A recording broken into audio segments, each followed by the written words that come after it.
Welcome back to the channel. Today we're diving into a quick and simple guide on how to edit your phone number on Discord using your PC following the latest updates. So, let's get started. First, open up Discord. If you haven't already, log into your account and head over to the main screen. Next, look for the gear icon, which is located at the bottom left of your screen, right next to your username. Click on that to access your user settings. Once you're in the user settings menu, navigate to the My Account section. In the middle of this screen, you'll see your current phone number. To change it, click the Edit button located to the right of it. A prompt will appear, asking you to enter your new phone number. Make sure to double-check that you've entered it correctly. After entering your new number, you'll need to complete some security checks. This is just to ensure that your account stays safe and secure. So follow the prompts as they guide you through the process. Next, keep an eye on your phone.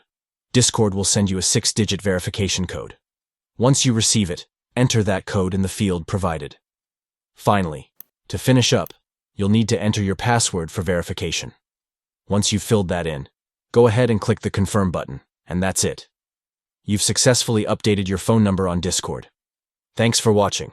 And if you found this guide helpful, don't forget to like and subscribe for more tutorials.